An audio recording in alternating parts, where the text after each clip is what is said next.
My name is Asha. Most of you know me. I live in Northern California.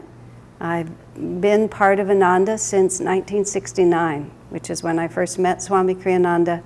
He came to speak at Stanford University. I wasn't a student, but I lived in the town, and friends of mine had already met him. He was 44 years old, just at the beginning of starting what has turned into this worldwide work. At that point, it was just him and some land up in the mountains and a handful of dedicated hippies who were all hairy young people, very hairy young people, who were all back to the land and sort of breaking out of everything that was expected and looking for a new reality. And I was right I count myself among their number. And I, very soon after meeting him, just put aside everything else, which was not much. There was nothing much happening anyway for me.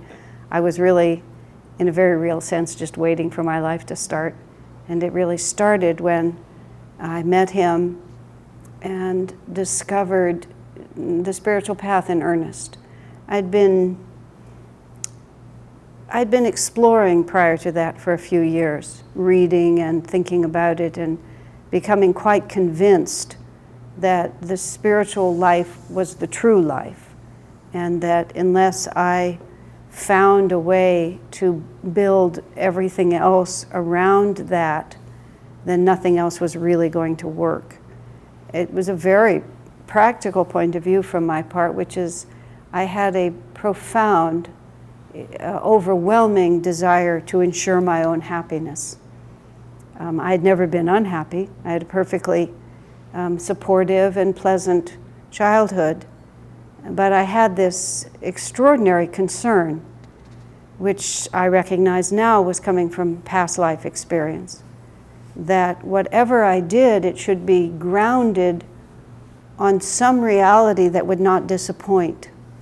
And these are odd thoughts when you're 12 and 13 and 14 years old, because there's nothing in my life experience that had disappointed me, except everything. That there was this feeling inside that there was a much nobler, more satisfying reason to be on this planet than anything that anybody was giving me. They were just expecting me to sort of follow along in the world that they were all living. And with all due respect, the people around me were fine, but they were no shining examples of pure happiness. They were not unhappy, they were not bereft or deranged in any way, but it seemed insufficient. But there was no clue, not the slightest clue in my environment that there was an alternative to it. So, you kind of quietly you're too young to despair. I was too young to despair because I kept thinking, when I reach a certain age, I thought there was a secret, they would pull a curtain back and suddenly everyone would tell me the meaning of life. And so as I reached certain ages, I realized that they weren't telling me because they didn't know, which was a cause for some small concern as to where it was going to go. Because everybody's thinking was simply this: you do all these other things, which is you good in school, you get a career, maybe you have a family, you get your home, these things that people do, and that somehow the effect of all of that was going to be that I would feel satisfied and happy. But I was very, very suspicious. I just didn't see any evidence around me that that was really going to happen, but nor did I see an alternative. When I was 18, I discovered the principles of self-realization, not through this path, but through the path of Ramakrishna, which is a very valid and elevated teaching. But I was still just flailing around. And then Swamiji walked into the room where I was sitting, and he personified the ideals that I had as a theory. But I didn't know what it would really look like, and I didn't know if it was possible. And what those were, when I reflect on it now, tremendous sense of personal freedom. You might call it power, but it felt just more like freedom. Like whereas everyone I knew, including myself, just always moved a little small. And was always a little nervous. What will people think? How was this going to work out? How am I going to meet my responsibilities? I hope my health holds. I hope that my investments turn out good, whatever it might be. Thousands of known and unknown vibrations that cause us to never be completely at peace. And when you think about how much energy it takes just to keep all those little vortices going, if we get esoteric, they're all the vrittis in the chakras, and a tremendous amount of our energy is pre-committed to just keeping all these self-concerns running. And we don't choose to do it, but our karmic condition is such that we're always doing it. And this man walked into the room, and a friend of mine had recommended him, and her exact words were, "I've met a true teacher, and I think you'll like him." Truer words were never spoken. Woman has remained dear to me to this day. But it wasn't even that I really knew who he was. I didn't know very well who Yogananda was. I'd never read his book. I'd owned it, but I didn't find it interesting. I found it too out there until I met Swami. And then when I went home and read it, it seemed very reasonable to me. Prior to that time, it had seemed rather extreme. But Swamiji just moved through the world as his own man, is the best way I could put it. It was like he was in possession of his own energy, and he was the moving force. The world was not acting upon him, he was acting upon the world. But with kindness, with humor, with an enormous amount of joy. And joy was the guiding aspiration of my own life, happiness as I understood it. Somehow I could feel that without that nothing was going to work. And it just walked into the room with him. And it walked in this, as I say, in this sense of confidence in its enduring reality, fearless confidence. Wow, that was something. I said literally, when he walked in, I literally said to myself, he has it, he has what I want. He hadn't even spoken. I didn't even know who he was, really. But his vibration, I recognized it. And I made a decision, which I've never looked back on. 1969, it's been quite a while. And I've just followed that trajectory. And it, fortunately, has led pretty much where I thought it was going to lead. Now, from the beginning of my experience of Swami Kriyananda back then, even until the very last, he had lived with Yogananda. I keep pointing there, but his picture's right behind me. He'd lived with Yogananda from 1948 to 1952, right here in Los Angeles. Yogananda died in 52, and Swami Kriyananda was 22 years old in 1948. Autobiography of a Yogi had been published since 1946. It had only been out 2 years. So in 1948, Swami Kriyananda found it in a New York City bookstore. He read the book and immediately just knew what he'd found, and came across the country and became Yogananda's disciple. And Master lived for 3.5 years after that, died March 7th, 1952. And during the years that Master was living, and those years that Swami was there, Master often spoke. He often issued this dire warning to people that things are not going to continue that you think they are, that there is a certain very difficult karma that this country is going to have to pay. Master said that the karma of America as a country is very good, and in the end, America will always stand on her feet. But he said, we have some bad karma because we took this country from the American Indians, and the way that we took it was highly dishonorable. And the reason we took it was for greed. And some of the most egregious things were done because the smell of money was there, and Americans are a little vulnerable when it comes to the smell of money. So that bad karma, he said, has lingered. And because it was an action of greed, he said it will come as a wave that will cause us to lose a great deal of our money and our physical comfort. But he said Americans will have half as much money and be twice as happy.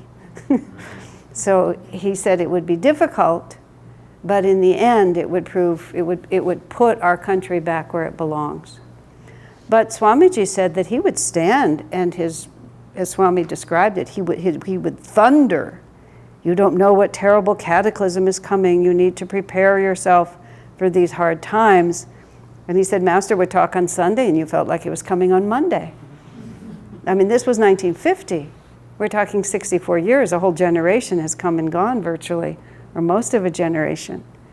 So from the beginning of the time that I knew Swamiji, he was always passing this message along. And every year, it was the question of whether this was the year or not. And it wasn't by any means as if we were all gloomy and sort of, burrowing into our caves in order to keep the light of civilization alive when the madness descended. But he was always feeling obligated to pass on what his guru had said. People objected to it. Why do you speak of negative things? Aren't your negative thoughts creating this? My response was, he sat with Yogananda and Yogananda said it. He's a disciple. I mean, should he keep this a secret? Should he not say what his guru said just because it makes people uncomfortable? Well, a lot of time has passed since then, and a lot of exceedingly unpleasant things have happened in the world, and the dissonance and the economic instability and the disbalance and the weather patterns and the droughts and all sorts of things. We just see in every way that the planet does not just kind of keep on going in a kind of smooth, orderly manner. Even young people now cannot quite so easily just sail out and find these high-paying jobs as they were able to do just a handful of years ago. It hasn't gotten quite to the point of having a whole unemployed generation, which is when revolutions usually happen.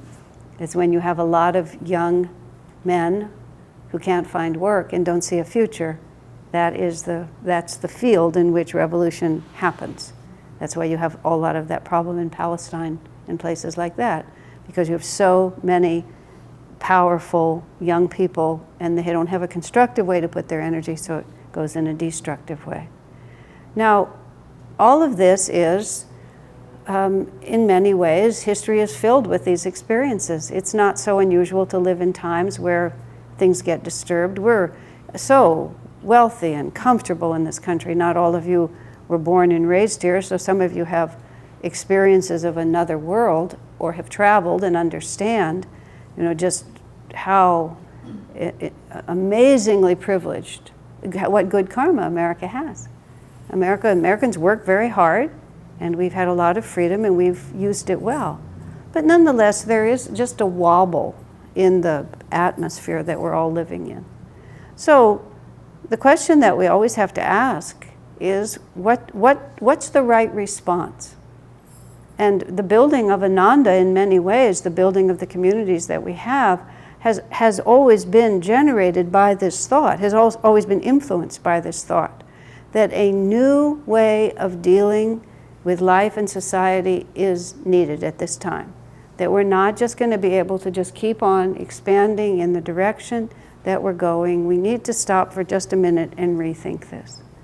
We also need to do it because we see this increasing stress and unhappiness in all directions. I live in the Silicon Valley, which is not really that different than this area here. Everybody's working so hard. The corporate model now is fire half your staff and just expect the ones who are left to do all the work. So it's not like anything is easier. It's just more and more. The days are longer. The traffic is worse. In our area, they keep building. The Facebook and Google and several of those other really big companies want more housing for their workers, so they've essentially bought off the city council, and all of the zoning that used to kind of keep it in order is gone, and now it's just, we're only up to 4-story apartments, but it's 4-story apartments everywhere. Same roads, same facilities, but now hundreds more cars pouring in, and there's this feeling inside of you, isn't there a person with a brain anywhere here? Like nobody really wants it, but nonetheless the force just keeps rolling. because there are divine laws, and there are cosmic realities, and let's just think of it from another point of view. We're not in charge, really. We as little egos have this idea of what we think is a good idea. But our egoic-based ideas about what is a good idea is based on the principles of ego. And even if it's not selfish, the ego's preference tends to be for ease and pleasure. It's like when we talk about something being bad, that usually is because it's difficult and not pleasurable. And when we talk about it being good, it's generally because it's easy and is pleasurable. People will talk about bad karma that they have, but if you really think about it, the good and bad is entirely how challenging and how uncomfortable it makes you. Now, the good news, and it actually is good news, is that the ego's perspective is quite limited. And our idea of really what is in our best interest doesn't have sufficient scope of perspective for us really to know. Because if we really had it our way, nothing would ever happen. We just sort of live our lives in our own little way. Our children would always be fine, and everybody would be nice to us, and we just get to find our little niche, and we just get to hunker down like a clam sort of over a mussel. Is it a mussel? What are the ones that just kind of make their way into the coral? Yeah, just little by little. Happy as a clam, that's right. Just little by little, they just make their way in, and then they hang out there, and then when the food comes by, they open their mouth, right? And, that's the timid side of us. That's about what we want. But that is not our true nature. Happy as a clam, as Swamiji says. I don't think clams have a very great capacity for happiness. How much can happen when you're stuck there on the coral reef just opening your mouth when the stuff comes through? That our real potential and our real longing is for something so much bigger than what we already know. I'm sure all of you can relate in some way or another to my story of just growing up and being so concerned that this really couldn't possibly be it. That the height to which I was expected to aspire, it just looked like as high as a curb. Certainly more than that is possible. Because within us is this divine reality. And even if we're only dimly conscious of it, it's pushing us. It's telling us that you're more than that. You were born for greatness. You were born for perfect bliss. You were born for freedom. You were born for power. You were born for wisdom. And we half know it and long for it, and then we shrink away from it and try to just burrow back into the coral reef and just try to open our mouths when the food comes by. But God is not our divine mother, which is the song that these gentlemen were singing for us so beautifully. You can think of God in many different ways, but the image of divine mother is one that is very helpful in terms of understanding certain realities, which is, I'm sure many of you have raised children, are raising children, and a mother and a father has a certain responsibility for bringing that young person, into an understanding of their own potential. And you're not doing your child any favor by always not asking enough of them. When they put out a minor effort to declare that's great art, when they do something halfway to say that's wonderful, darling, you have to teach them what their true potential is. When they throw tantrums that you just allow them to, you have to always be showing them, no, this is not who you're going to be. I remember when my friend was training her son, trying to train her son to use the potty, and he was quite uninterested in using the potty.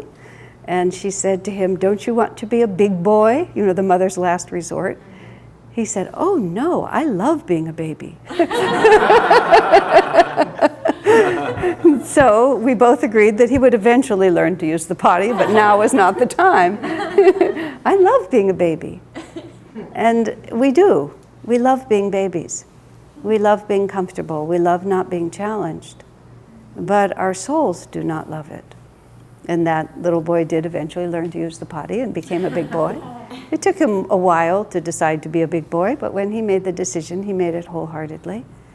And the loving mother never gives up. You know, she'll pull back for a little while, but she never gives up. She just goes into hiding and then waits for the next moment to push on it again. And whether or not we've had that experience either as receiving or giving, we understand what that is. So our Divine Mother, which is really our own superconscious potential, we can personify it however we want, but our Divine Mother is raising us. And she's raising us to be infinite beings. She's raising us to be completely free. She's raising us to realize that limitless bliss, which nothing less really satisfies us. That's what happens to us. It just doesn't work. We get a lot of a lot, but it's never enough. Swami Kriyananda had said on several occasions that we learn from having our desires frustrated, because you get frustrated and you have to find a strength within yourself to go forward. But he said we actually learn more from having our desires fulfilled.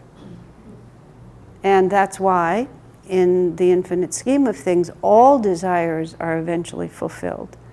Because as long as we long for something and haven't yet experienced it, we believe that if I only had that, I would be happy. And so we're just not content until we get to experience. If I get to marry this person, if I get to have these children, if I get to live in this house, if I get to have this money, if I get to live on a tropical island, if I get this status, if I get this job, if I can just paint this picture, if I can write this song, whatever it is, we want to do it. And those are God-implanted desires, because in the pursuit of that, we develop the power to focus on a goal and to manifest it. And when we finally realize that our true goal is spiritual, all of that learning then comes into play. Also, the karma has to be worked out, because you can't just say, no, I don't, no, I don't. If in your heart, you really think that this will make you happy. You're not going to turn just to God if you still think that this desire is really where happiness is going to come from. And so, eventually, all desires are fulfilled. Because then you say, that was nice. You could even say, that was wonderful. But you still realize that the heart is still hungry. Because nothing of this world is infinite, and we are infinite in our nature.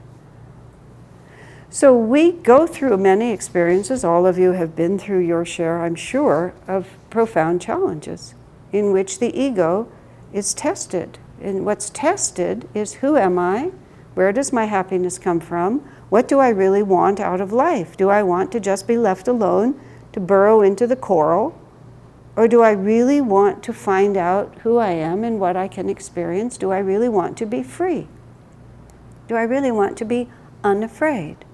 Because if we think about our lives, it's that fear and that lack of security. That's the nagging uncomfortableness at all times.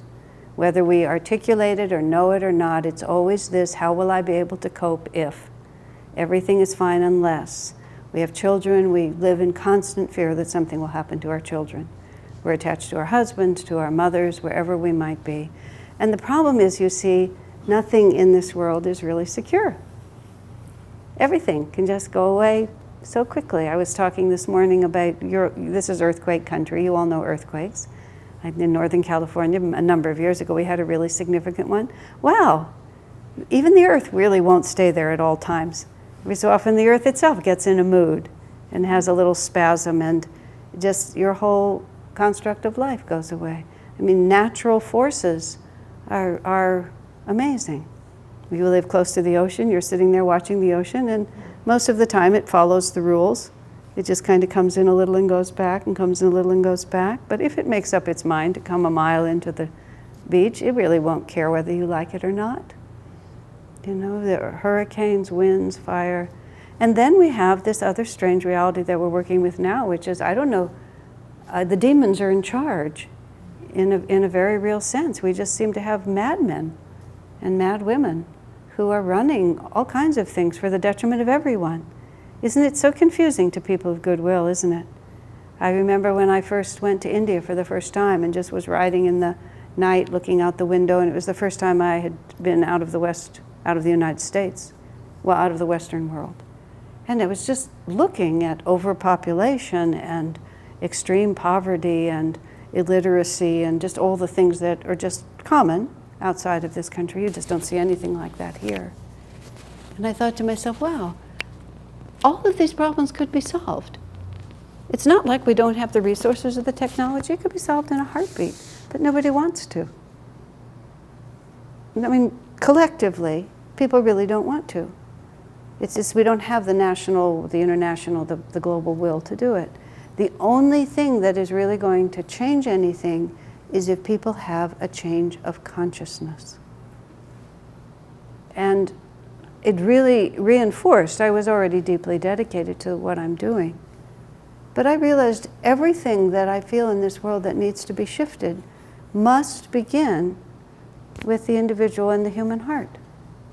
And Master has written some remarkable paragraphs, which I apologize to because I don't have them in my hands to read because they're on paper in my house, which is some miles away. But he talks about the interrelationship between dissonant human thoughts and everything. Hurricanes, war, influenza, economic depression. He says it all begins with the dissonance of the human mind, because everything is held together, speaking of climate, he said it's all held together by this balanced magnetism, the balanced magnetic relationships. When human beings collectively are violent and indifferent to one another, and wars rage, and people steal and others starve, all of that dissonance literally goes out like a vibration. And then the harmonious vibrations that cause the monsoon to come at a certain time, that cause the rains to come and the sun to shine, and all of these things, that it's all disrupted. And then the storms come at the wrong time, and the rains don't come when they ought to, and the rivers don't stay in their banks. All of those things, because it's all held together with this subtle magnetism, and the power of the human being is the strongest power. And so we're living in a time when all of those forces are greatly disrupted. Whether it will inevitably result, as it looks like it will, in escalating violence, war, nuclear war, economic catastrophe, famine, who knows? You know, we still keep managing to band-aid it together.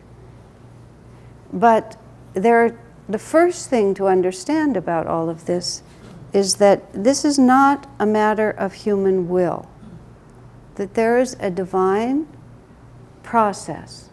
There is a divine mother in charge of this planet, and we all decided that it was in our best interest to be born now. We have lots of choices. We're in the astral world. We get to choose where we're going to incarnate. Master says when the sperm and ovum unite, there is a flash of light in the astral world, and all those souls that are ready to incarnate, that are in tune with that light, his phrase is, rush to get into the womb. And of course, usually only one gets in, sometimes two, sometimes even three, but they're drawn to that light. I have to always tell a story in this context. A friend of mine, her son, when he was 5, he's a grown man now, she heard me talk about this, and first she told me this story. When her son was 5, he became very angry at her, as little children do, and he announced, as little children do, "Mommy, I hate you." And then he stormed out of the room. And then he decided that wasn't sufficient. So he came back and he said, "You weren't even my first choice." And she knew nothing at that point about reincarnation or anything. She was just extremely intrigued. She said, "Well, honey, who was your first choice?" And he said, "A lady in the Philippines, but she was taken." So when she heard me say what I just said, she said her son, who is strong-minded mostly, has this way of second-guessing himself. She said he'll make a decision, he'll start, and then he'll stop, and he'll think about it for a minute. She said she could just see him in the astral world, heading for that lady in the Philippines, stopping for a second to think about it. And then during that gap, somebody else got into the womb. So he was stuck with her later on.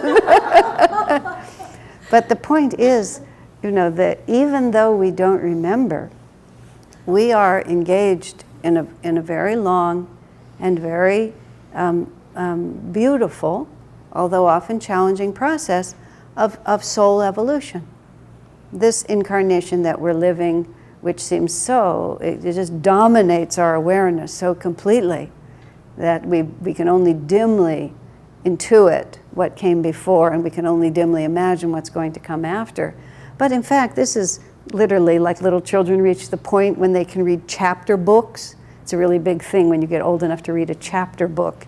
Well, our lives are chapter books. And each of these incarnations is just one chapter. And you read one chapter in a book, and you don't expect the story to resolve. It's just moving the story forward. And each of these incarnations we live is moving the story forward. And the story is being moved from limitation to freedom, from a hint of ease and pleasure to a state of perfect bliss, from a guessing at what the purpose of life is and what the laws of right living are to a true and actual perception of what those are. And in the process of moving through that, we are given the opportunity to have the experiences that we need to have in order to learn the lessons that we have to learn. And if we're honest about our own experience, we realize that when ease and pleasure are taken away is often the time when everything really important happens to us.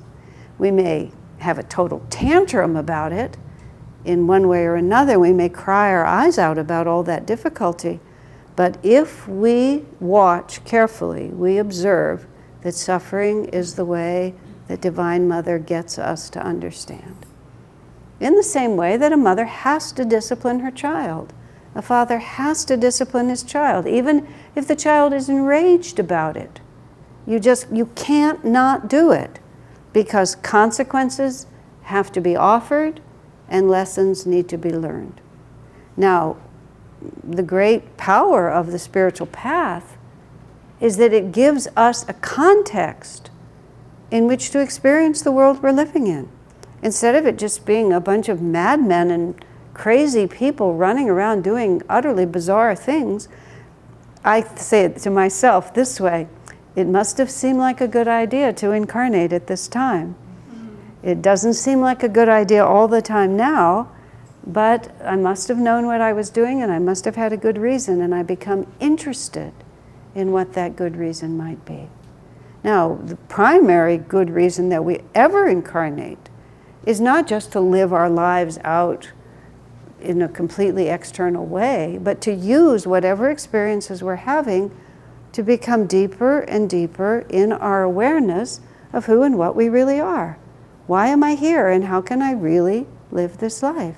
As Master writes, it's not that God wants us to suffer, but there are certain divine laws. We are made a certain way. If we live selfishly, if we live only through our physical bodies, if we think only about our own comfort and our own ease, there are consequences. And those consequences are not as beautiful as the consequences of self-sacrifice and self-discipline and aspiration for a higher goal and directing our energy toward a worthwhile accomplishment instead of just frittering it out in mindless, endless entertainment, which is what our whole society is based on these days. And these laws are as infallible as if I put my finger into the candle flame. My finger will burn. And God doesn't really want to hurt me, but He has to teach me that my body can't handle fire, and I need to know that. So He causes me pain in order for me to be able to preserve my own body. Well, the soul consciousness requires that we not put our hands into the fire of selfish foolishness. And so He has a really good system. We suffer. Be mean and unkind and selfish for your whole life and think of nobody but yourself and see how good that feels. How does that work for you? How is that working for you? You're all alienated from your family and your kids won't talk to you. How is that working for you? And we get to do it. And nobody forces anything on us. We just get to find out. Kids get to find out what happens if you take a lot of meth. What happens? How is that working for you? What happens if you flunk out of school and just do nothing but drink beer and go down and shoot baskets? How is that working for you? Now that you're a grown man and you're trying to make your way in life, how is that working for you? And it's not like God's punishing you, it's just put your finger in the fire and this is what's going to happen. So put your faith in the money you have in the bank, the home that you have, the people that you think are going to protect you, the government, whatever it might be. Let's see how that works for us. Or we begin to realize that it doesn't matter what happens to us in life. As Master puts it, the only thing that matters is what we become through what happens to us. And that's an enormous shift of awareness. Because we all have certain karma. And we have group karma, we have national karma, as well as having personal karma. We have global karma. The planet, we're just caught in this particular planetary cycle. There's a book, I presume it's out there, it's called The Yugas, and it just talks about planets go through higher and lower ages. And we're in a rising age, but we're only at the beginning of it. It's called Dwapara Yuga, the second age. Early Dwapara, this is what it looks like. It looks like this. Joseph Campbell, who did those beautiful talks about myths and stories, Bill Moyers, who was interviewing him, said to him at one point, he was just sitting in this room, this beautiful room, and Bill Moyers said to him, what happens to a society when you no longer are in touch with your own stories and your own cultures and your own myth? And Dr. Campbell just pointed out the window and said, this, which is what we have now, which is chaos. Exactly.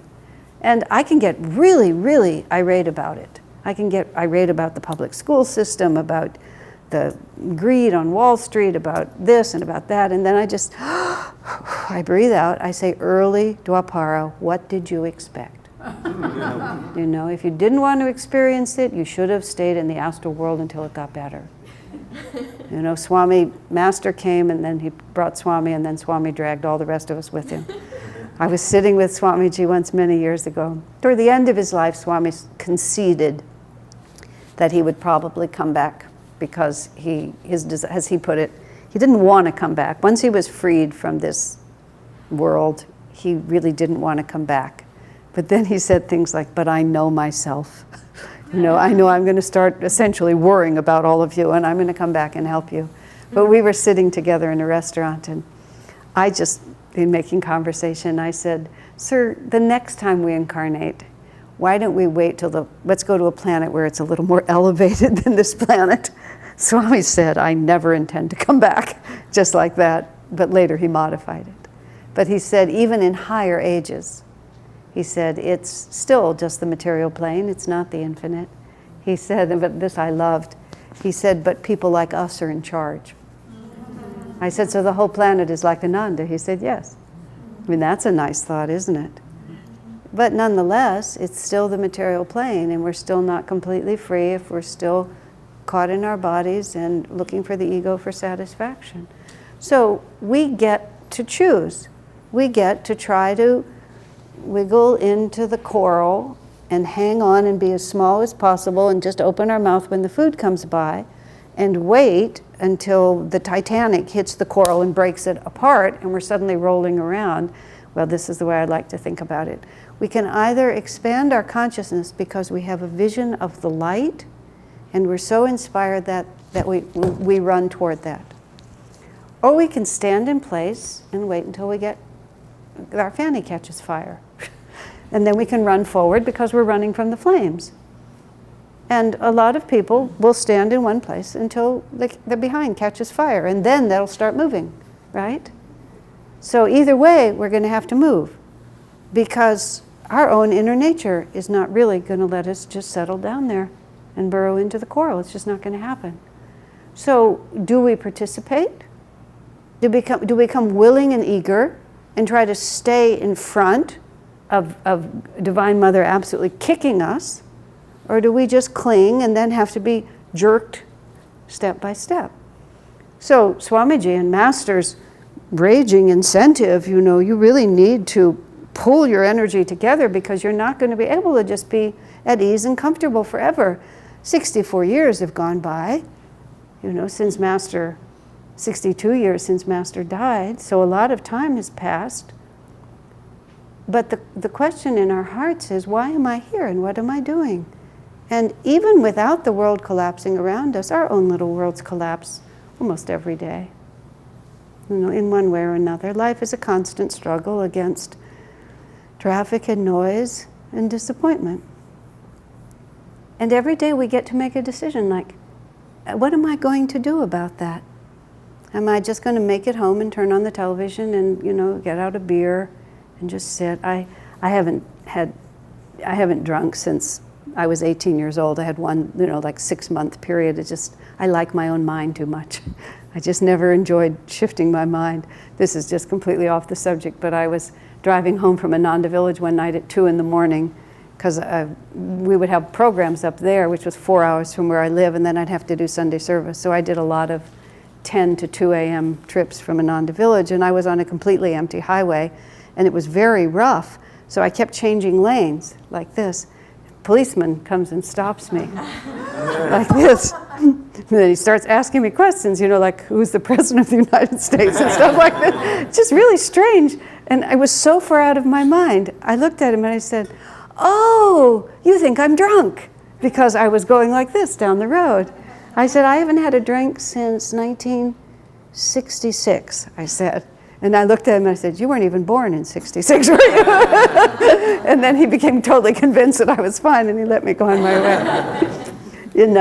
In the world that I live in, there's something called near beer, which Swamiji actually described as too near beer, and suggested we not have it. But occasionally in the world that I live in, people have near beers. And I went to visit my sister-in-law, and I walked into the house, and there was a bottle that I recognized, and I just took the bottle out and I opened it up and I put some in a glass, and I'm sitting there drinking. I'm thinking, wow, this is the best tasting near beer, I thought, that I've ever had. And I wanted to go see what the brand was, and I lifted it up, and of course it wasn't near, it was beer. But it was just like it had never crossed my mind, because I just have lived in the Ananda world so long. It just didn't occur to me that someone would actually have alcohol in the refrigerator. I mean, I know that sounds completely childish, but I drank half the bottle before I realized, and it was good. I have to say that. I just, oh my God, look at this. But that's what we do. It's like, instead of, as my friend put it, solving the problem of consciousness on the level of consciousness, which is to say, if I feel frightened, agitated, tense, worried, I need to shift within myself, my perception of reality, or do I just throw something at me that just takes it away and obliterates me? Drugs and alcohol are a very serious spiritual issue. I don't want to be too moralistic, because people have to go through things in their own way. But the desire to not face reality, but to just wiggle into the coral and hang out there and that's why when they talk about the great delusions, wine is the great delusion. And it's not alcohol per se, it's the temptation to solve the problem of how you feel by dulling your awareness so that you don't have to feel it anymore. Oh, and there's lots of ways to do that. Television is very good. Hours can pass. Television, the internet in all its different ways, any kind of intoxicant that just dulls your perception of reality. But people have many ways of doing it. Overeating, sugar, lots of things that you can use. Some are worse than others. Some are more harmless. But nonetheless, we're always having a choice. And how we generally train ourselves on a day-to-day basis is what happens in a crisis. I used to have this extremely strange concern, and I presume it was from past lives. I was born into a Jewish family in 1947, so the whole specter of the Jews' experience in Europe, my own family came out of Eastern Europe a couple of generations before, so I didn't have any family connected to any of that experience, but still it's vivid in the minds of Jews. So I used to have this question.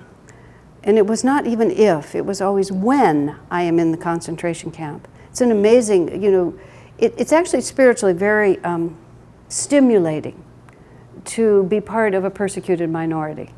Not that I've been persecuted in this country at all, because I don't appear to be Jewish, plus I've never lived in the world. I've lived in the West, not in the East Coast. I've just never had any experience, zero. Nonetheless, it's in my thinking, because in my own mind, I always just assumed that in the end they would come and you would lose everything. So there's always been this piece of my mind that never ever thought that I could just accumulate and make myself comfortable, because in the end they will come and they will take it all from you. So there's a certain freedom in that. You just don't think. I have a friend who's a genuine WASP. It took me a while to realize. She's a white Anglo-Saxon Protestant. I love her dearly, but her point of view was always weird to me. And one day I realized, that's just what I said, oh, you're a WASP, actually, aren't you? You have your mother's antiques. You have your grandmother's antiques, like nobody ever came and took it all away from you. And it just, her whole orientation was very different than mine, because my way of thinking is that they'll always come and take it away from you. You see how different that is? You can think of that as negative, but for me, I just thought all those antiques were such a burden. What do you do with your grandmother's stuff? Man, I'm just so glad that it just all went away. But I used to have this really strange, so you see, it all depends on how you look at it. I used to have this strange dilemma that when I'm in the concentration camp and I'm standing in one of those Hollywood scenes where you're lined up in the cold and the person next to you is brutalized by the guard, and do I interfere? Do I throw my life away and, protect my poor debilitated friend and fight against the greater power even though it's suicide? Or do I just stand there and let it happen? I would worry about this a lot. And finally, I realized that when I met Swamiji, here's somebody I could ask. I mean, who are you going to ask that question to? So finally, I had the chance, and I laid the whole story out in front of him. His answer was so far out of the box, because that's who he is. He's just way out of the box. I expected some kind of moralistic or political answer.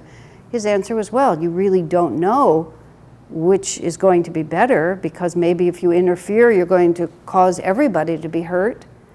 Or maybe you were born to have the courage to interfere. You don't know. He said, what you're really asking is, in a moment of crisis, how do you know what God wants? How do you have the intuition in such a moment to not just respond from the ego, but to really let your higher self come through? And then he gave me advice which has been so important. He said, the only way you can know in such a moment is if you have practiced when it was easier. Right?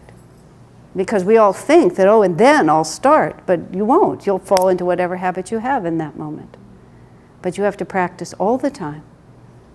Am I living at the front edge of my expanded capacity? And it's not yours or his or hers. It's mine. Am I at the front edge of as big as I can be, as conscious as I can be, as courageous as I can be? And that may mean that 3 nights a week we watch videos, and then the other 4 nights a week we have good meditation. That might be the front edge of where you can be. That may mean that you can put $1 into the basket when it comes through, or it may mean that you can tie the full 10% of your income for whatever spirituality inspires you. But whatever it is, it has to be the front edge of where you are, because you can depend on it. If you're not going there willingly, you will be pushed. And it's harder when you're pushed, because you're not wanting it. You think somebody's doing something to you. You feel like you're being oppressed. You think the world is against you. You think they have done something to you. They haven't done anything to you. They don't exist. There's just you and Divine Mother and your own inner aspiration.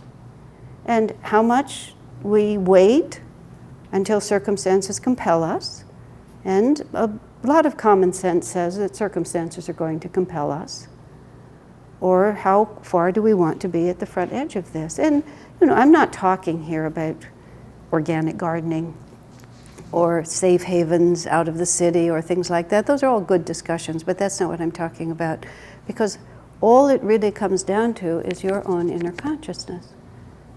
And if we have trained ourselves to face challenge cheerfully, and if we have trained ourselves to have an enduring inner connection with a greater reality, then when hard times come, we'll just go there, because we'll have practiced when it was easier. When we were in the middle, when Ananda was in the middle of litigation, and we were threatened. I don't know if we ever seriously thought we might lose everything, but we were threatened with the possibility of losing everything that Ananda had built up. And our little community is at the end of a residential road. We have an apartment community at the end of a residential road. And this is, again, my Eastern European heritage. We don't even own it. We lease it. So it wasn't like it could be lost by a judgment in the court. But somehow I had this picture in my mind that we would lose everything. And I always had this picture of the whole crowd of us, the 50 or 60 or 70 people living there. We'd all just pour out of the apartment complex, and we'd stand on the little neighborhood street there where there isn't a lot of traffic, so we could gather. And in my mind, we were always dressed in fedoras and overcoats, and we had the little leather satchels. This is my Eastern European picture. So we're all standing there like this. We're looking back at what has been our home. We're looking at each other. We have a moment of enormous laughter, and then we just walk down the street. You know, where are we going? I don't know where we're going, but here we are. We can do this. We've done everything until now. We can also do this. And this is how we have to feel in our lives, whatever it might be. Whether it's the loss of your physical body to illness, of your money to the economy, of your children to inevitable death, of your spouse to inevitable death, whatever it is, where will you be when that happens? And I don't find any of this morbid. I find all of this extremely spiritually stimulating. I want to be at the front edge. I don't want to have it ripped away from me. When I was in India, I'll tell you one last story and then I'll stop. When we were in India one year, David and I, my husband David, and Durga and Vidura, from 1986, I guess till about 2006, we used to take pilgrimage groups over to India. We took many, many people. We did about 12 trips over the course of 20 years. And then one of those trips, we went to Delhi, and we used to go to this particular temple, and sometimes we arrived there during Durga Puja, which is a huge holiday, and there were thousands of people, and they had built this temporary pandala, and it was just made out of sticks and cloth, but it was all wired for electricity. So this huge thing caught fire. I mean, there were like 3,000 people in there, and it caught fire. We were not in the pandala when it happened. We were in a small building off to the side. And it just started burning. By the grace of God, no one was hurt. Everybody just filed out, and we were in this little room, and somebody yelled, "Fire, fire," and we all got up and ran out. And I move very quick. The synapses in my brain go like that. So I was up and out the door extremely fast, and I led one crowd in one direction, and Durga led another crowd in another direction. My crowd went straight away from the temple. Unfortunately, the other crowd went that way and turned, so they were still next to it, and some people got some burns from the heat. But David and Vidura turned back to see if they could help. So Durga and I are out there on the street, and after a short time, the fire was very hot and very fast. It just burned, and everything else was stone. But we're out there, and our husbands are not to be seen. And Durga said, "I know that Vidura." Okay, so then what happens is, this is the relevant point. Vidura, as it happened, I'll tell his story first. He was going out of there, and there was this woman and a child behind him. And she was screaming and didn't know what she was doing, and so he turned around and see, David and Vidura were running together to go over this wall. And David was in front because there was nothing they could do. The fire was so out of control. Vidura turned back and saw this woman and child, and he turned back like this, and then he got her, and when he turned this way, the fire had come between where David had gone. David was on the other side of the fire, and Vidura couldn't go through it. So he looks around, he has a great presence of mind, and he perceived that everything was stone and that there was just a little bit that was flammable. So he actually just went right back into the room where we had been, because it was this little concrete building. And so he took this woman in there, and they were there. The fire was over like in 10 minutes, except they had a wooden door. So he kept opening the door, and there was a faucet up there, and then he would soak the door and then shut it again. Every time he opened the door, she didn't speak English and he didn't speak whatever she spoke. She would just scream hysterically. But he would just open the door and hose it down, then shut it again. And in a matter of a short time, the fire was over. But he couldn't get out of there for like an hour because we had left our shoes at the front and there was hot stuff around, so we had to wait. So Durga had to wait an hour before she found out whether her husband was alive or not. But she kept saying, he's helping somebody, I know he's somewhere. I had to wait about 5 minutes. This is the whole point of where it is. It's a bigger story. I had to wait about 5 minutes because the last thing I had seen was David leaving, and then somebody hands me all his stuff, his meditation gear like this. And where is David? Well, he went back in. And we're looking at this inferno. And so it was impressive. I just thought, well, he's gone. And then about 5 minutes later, someone told me, no, he's wherever he is. And what had happened is David and Vidura were running toward this 8-foot smooth stone wall. David was in front. He turns back and he sees the wall of fire. There's nothing to do. He looked at the wall. He has no idea to this day how he got over it. He doesn't remember climbing it, and he doesn't know how he could have climbed it. He just found himself on the other side of it, holding his hand like this, looking back, and he actually burned his hand in the side of his face. Not terribly, but like that. And then he was on the other side of it, and then he dropped down, and then he was fine. And there was nothing, he didn't know where Vidura was at that point. There was nothing he could do. He didn't even have a moment to think, because he was on the other side of the wall. But I'm out there thinking he's dead. And I'm the leader of this group, and everybody's totally freaked. So there's no time for private feelings. Fortunately, 5 or 10 minutes later, I think it was 5, somebody said, oh no, he's over there, he's fine. Vidura, we didn't know. So it all settles, Vidura's fine, we go back to the hotel, we hose down our poor Americans who really want to go home at this point. I want to go home, I want to go home, I really want to go home. It's the first day in India. Yeah. There's a special group of people, oh yeah, I was there the year of the fire. Yeah. It was a big, big spiritual day. So the next day, everything is fine, really. We're all there. We're just moving through our lives. But I could feel all through me that when I thought David was dead, my physical body reacted. And so then when he wasn't dead, my mind knew he wasn't dead, but that, like that, was still there. They say the body remembers this trauma, and I could feel that this was not going to go away.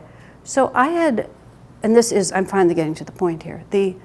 So I had this interesting choice in my mind, which is I could just say to myself, oh, it's fine, it's fine, it's fine. But I also realized he could have been dead. As it happened, he wasn't, but he could have easily been burned to a crisp. I mean, it was a big fire.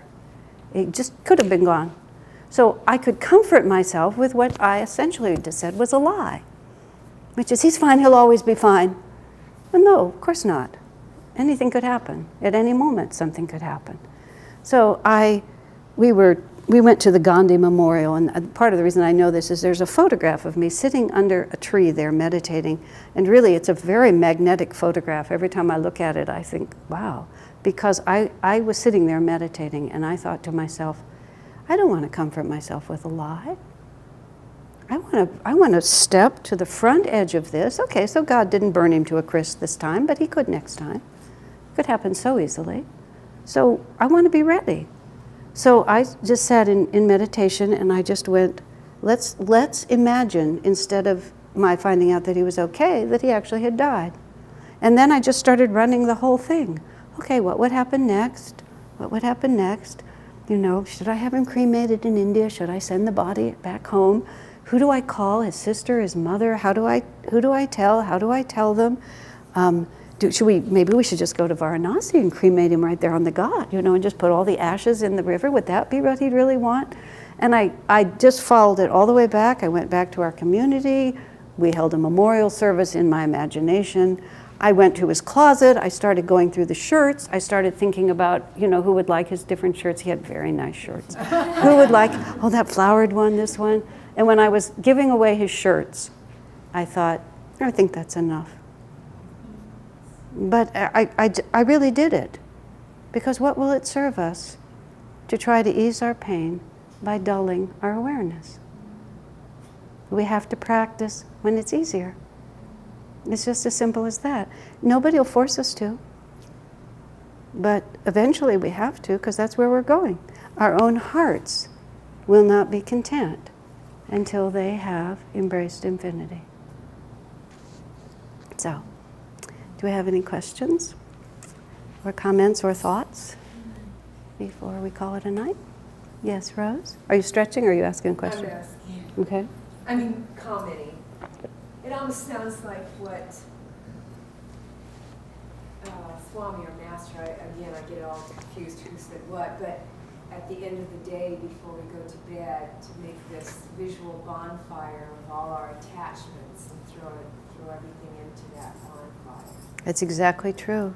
And that's not, as I said, that's not morbid. That's actually very beautiful. Swamiji had this quality about him where he really, I worked for him for about 6 or 7 years, maybe not that long, but during that period of time, I was single. I had nothing in my life except serving him. I mean, there was nothing held a candle to my desire to be where he was, to help him in any way I could. I never made any plans, ever, because you never knew exactly what he would need from you. And we had to be 5 days a week, sometimes 6. We had to be at his house at 4 o'clock. This was at Ananda village. There were no phones. There was no email. Seva and I and Kalyani and sometimes a few others, we'd come over the hill to his house. We'd deliver the mail. We'd have tea. And often he would ask me to cook dinner. So I never would say, oh, I have an engagement. I can't. I always had to just be completely open-ended. He paid me. I was paid to work for him. He paid me $50 a month. He'd open his wallet and give me $50. That was my salary. And it was enough in the circumstances. I mean, when we talk about being poor, we don't mean just not touching the capital, not touching the principal. We meant poor, $50 a month, right? But we were so wealthy in other ways. But every single day when I came over there, he would say, oh, you're here. Like, it was just like, oh, what a surprise, you've come again. And it would always be, I learned gradually. He was writing a book and he didn't have a computer, and at that point there weren't any. And I was typing his manuscript, and he would always sort of obliquely back into the fact that maybe if I wasn't too busy and it wasn't an imposition, I could type some of his manuscript pages. And then, gee, he really didn't have lunch today, and maybe there was something. And always, never just, would you do this, or now is the time. Every time, it was like, it was my freedom, even though I was in his employ. It was my freedom, it was my choice. I either would do it or not. And every time I would leave, he would just erase it. He would just erase it, so that it was always fresh and a remarkable new experience when this person came over and was so nice to him every time. And it wasn't an act. It was just, he didn't own me. And he never, ever, ever wanted to fall into that. Every night, everything was erased.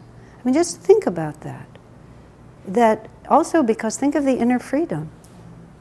Instead of this inner freedom, this attitude that says you've got to be there and you owe me and this is what you're like and this is what you have to be and oh, it's you again. I have a very happy marriage, but I've joked sometimes with my husband, especially early on, 2 in the morning, and he's just still there. Don't you have any place to go? You're just always here. I mean, it was a joke, but still, it's like you don't want to just fall into the fact that you have no better place to go, so that you're always here. Everything needs to be chosen, because that is the reality of it. And yes, just letting it go. I have a home that we live in the community, and I like to think about it burning down. I have a lot of paper in there that's important to me, because I've written down a lot of things over years. That's a little freaky to me, and it's too much to put in a safe. But except for that, wouldn't it be nice if it just all went away? Just gone. Or at least to imagine, what if it were gone? What would I take? You've got to be at the front edge. Because if you're at the front edge, you won't have to be tortured. because you'll be ahead of it, you'll be expanding. And in fact, but it won't feel like torture. Swami's horoscope is extremely difficult, was extremely difficult, and people would talk about how hard it was. He said he never thought about it as hard. It was just what had to be done. Whatever was next, you just did it. And if you don't resist it, it's a whole lot easier. Yeah. Other thoughts? Any others? Questions or thoughts? Yes. Did you ever question yourself or have a question about whether or not you were on the right path? But If following Swami was the right thing, or? I have to say, by the grace of God and what I consider to be extremely good karma, no, I've never had a moment of doubt. And I know that that's not common. And when I very first started, because I was devoted to Sri Ramakrishna, and he had been very important in my life. And Swami didn't assert himself as the guru. Yogananda was the guru, and he acted on his behalf. And so I really didn't know if I belonged to Ramakrishna or if I belonged to Yogananda. But I knew that Swamiji was going to be able to teach me what I wanted to know, and that I'd never met anyone who could. So, and I also knew that I couldn't answer the question of Ramakrishna Yogananda, which is to say, who is my guru? I wasn't thinking of Swami in that light at that time because he didn't put himself that way. The reason I couldn't tell is because I didn't have the clarity of intuition to know, because such an understanding is intuitive, not rational, and I didn't have the intuition to know. So how could I develop my intuition? Well, I could develop my intuition by throwing myself into serious spiritual practice, because then I would develop my consciousness and then my intuition would awaken. Now, if I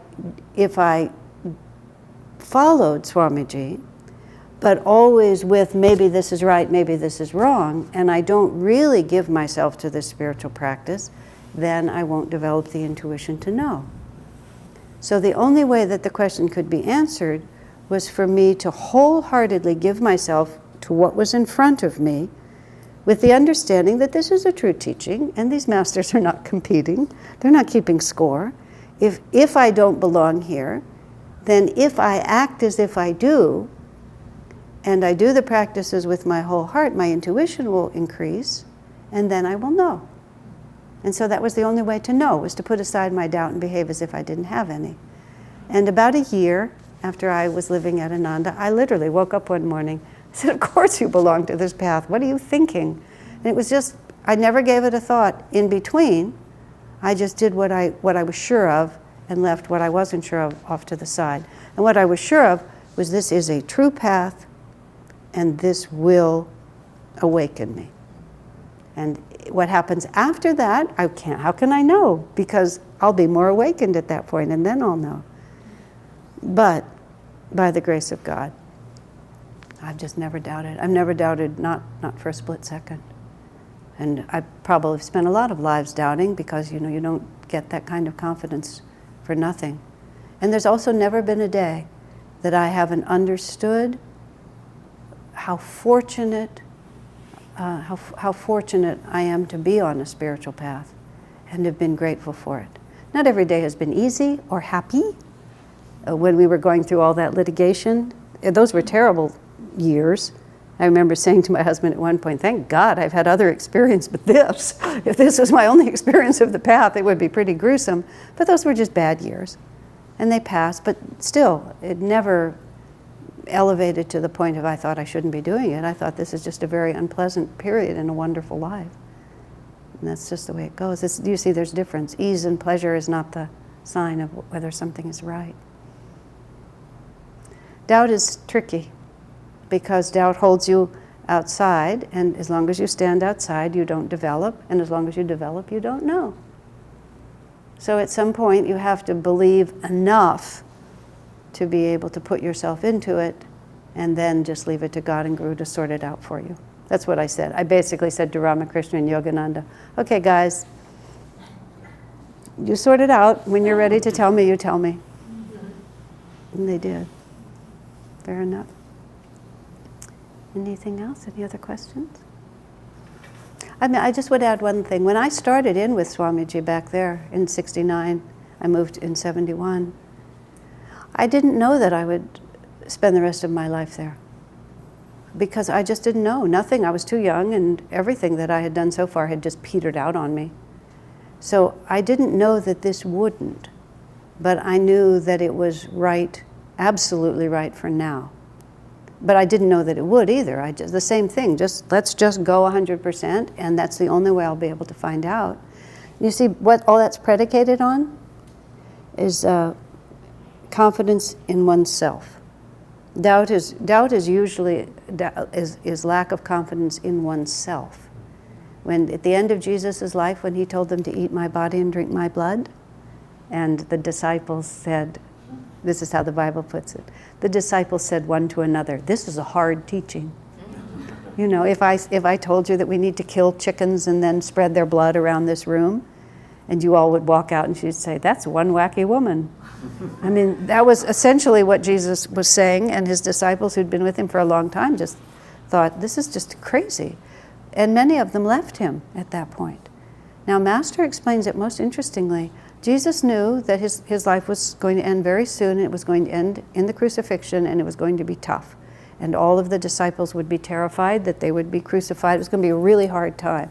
So he had to purge his followers. He had to purge out of his followers anybody who wasn't strong, because they needed to be able to stand together, and they couldn't have one among them, "But wait, we shouldn't be doing this. Are you sure?" You know, like that. They had to be able to really stand strong. And so many of them he'd taken them as far as he could take them, but they weren't going to be strong enough to go through the next part. So he challenged them. And he didn't explain himself. He just challenged them. He just told them something that was very difficult to understand. There was no Catholic Church interpreting it for them. It was just, eat my body, drink my blood. What the heck is he talking about, right? But the test, as Master put it, was of the intuition of the disciples, whether they could hold to their own experience. I don't know what he's talking about, but I know who he is, and I know why I'm here. And that was why he said to Peter, "Will you also leave me?" And Peter's response was, "Where would I go?" And see, Peter didn't say, "Well, I understand the symbolic meaning of the message that you're giving." Peter didn't know any more than anyone else, but Peter trusted himself. He trusted that I have had a divine experience, and this is where I belong. So when we're filled with doubt, you're not really doubting whether these masters are true. You're doubting your own experience. Can I perceive and trust myself? And no amount of reassurance or evidence will save you. You have to finally find the solid ground of your own reality, and then have the nerve to live by that.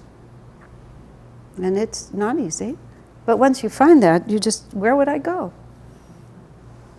You know, whatever happens here, where would I go? This is it. This is it for me. This is where I stand. That's what we're looking for, because when life gets really dicey, which it may, we need to be able to stand on the solid ground of what we know to be the greater reality. So, okay, great souls. God bless you.